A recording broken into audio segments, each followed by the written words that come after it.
वैसे किसी ने सच ही कहा है कि अंतर्राष्ट्रीय कूटनीति में देशों का रवैया बदलते वक्त नहीं लगता है। यहाँ सामने वाला देश कब क्या दांव चल दे ये कोई भी अंदाजा नहीं लगा सकता है, क्योंकि सबका एक ही उद्देश्य होता है, राष्ट्रहित।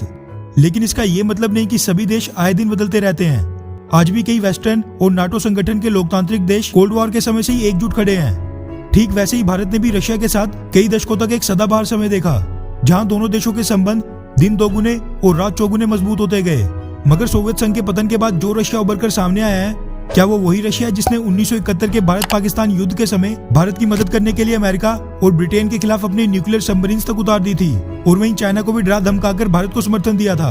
अब इस बात पर बड़ी बहस छिड़ चुकी है, क्योंकि कुछ समय से भारत और रशिया के संबंधों की एक नई कमजोर कड़ी चाइना सामने निकल कर आ रही है, जिसकी वजह से अब भारत और रशिया की दशकों पुरानी इक्वेशन गड़बड़ा रही है। क्योंकि अब रशिया आए दिन चाइना को समर्थन देते हुए क्वाड और इंडो पैसिफिक में भारत की भूमिका पर ही सवाल उठा रहा है। इसी के साथ कुछ इंटरनेशनल रिलेशंस के जानकारों का यह भी मानना है कि भारत का भविष्य अमेरिका, ब्रिटेन और फ्रांस जैसे वेस्टर्न लोकतांत्रिक देशों के साथ है, और रशिया के साथ आज नहीं तो कल जरूर छूटने वाला है, फिर वो चाहे जल्दी हो या फिर कुछ समय बाद। हालांकि भारत पिछले कुछ समय में अमेरिका के काफी करीब आ गया है, लेकिन फिर भी अमेरिका आज भी रशिया से हथियार खरीदने के मुद्दे को लेकर भारत पर कैटसा एक्ट के अंतर्गत सैंक्शंस यानी कि प्रतिबंध थोपने की बात करता है। इसी पर टिप्पणी करते हुए पिछले कल रशिया ने ये संकेत दिए हैं कि वो भारत का साथ हर हाल में देगा और अकेला कभी नहीं छोड़ेगा, फिर चाहे सामने कैटसा हो या फिर कुछ और। दरअसल द इकोनॉमिक टाइम्स के हवाले से ये मीडिया रिपोर्ट सामने निकल कर आ रही है कि भारत में रशिया के deputy chief of mission Roman Babushkin ने पिछले कल अपनी स्टेटमेंट में ये कहा कि ये भारत और रशिया दोनों देशों के हितों में है कि हम एक साथ मिलकर आगे बढ़े। हमारी पार्टनरशिप कॉम्प्लीमेंट्री है, जो कि देश की सुरक्षा सुनिश्चित करने के लिए काफी अहम है। कोई भी सैंक्शंस यानी कि प्रतिबंध हमारी स्पेशल और स्ट्रेटेजिक पार्टनरशिप को नुकसान नहीं पहुंचा सकते।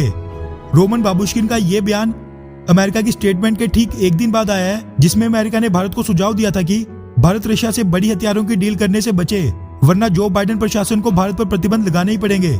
बाबुश्किन ने अपनी स्टेटमेंट में आगे कहा कि रशिया के भारत के साथ संबंध काफी स्पेशल हैं, और आज भी रशिया से 100 से ज्यादा लोगों का एक बड़ा delegation arrow India air show का हिस्सा बनने आया हुआ है, जो दोनों देशों के संबंध नई ऊंचाइयों तक ले जाएगा। बाबुश्किन ने बताया कि दोनों देशों के बीच वेडनेसडे को एक ज्वाइंट मिलिट्री इंडस्ट्रियल कॉन्फ्रेंस हुई, जिसमें कई एग्रीमेंट साइन हुए और रशियन और भारतीय कंपनियों ने एक साथ मिलकर कोलैबोरेशन किया।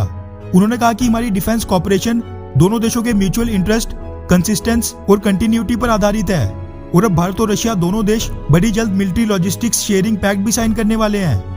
वैसे रशियन मिशन के डिप्टी चीफ रोमन बाबुश्किन की इन सभी स्टेटमेंट से ठीक एक दिन पहले भारत में रशिया के एम्बेसडर निकोले कुदाशेव ने भी कुछ ऐसे बयान में भारत की जमकर तारीफ की थी, और एरो इंडिया एयर शो की तारीफ करते हुए कहा था कि रशिया को गर्व है कि हम इस एयर शो के सबसे बड़े प्रदर्शकों में से एक हैं। वैसे इन सबको लेकर कुछ एक्सपर्ट्स का ये भी कहना है कि ये सब इसीलिए हो रहा है क्योंकि भारत ने बड़ी जल्द MMRC 2.0 कॉन्ट्रैक्ट के तहत 114 फाइटर जेट्स की डील साइन करनी है, जिसको रशिया भी अमेरिका और फ्रांस की तरह अपने पाले में लेना चाहता है। बस तभी ये पिछले कुछ हफ्तों से भारत को मक्खन लगाया जा रहा है।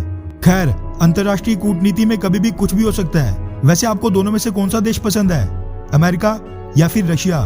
नीचे कमेंट करके अपनी राय जरूर बताएं। अच्छा सुनो, चैनल को सब्सक्राइब करो, उसके बाद घंटी बजा देना ताकि अगली वीडियो आपसे मिस ना हो पाए। Thank you.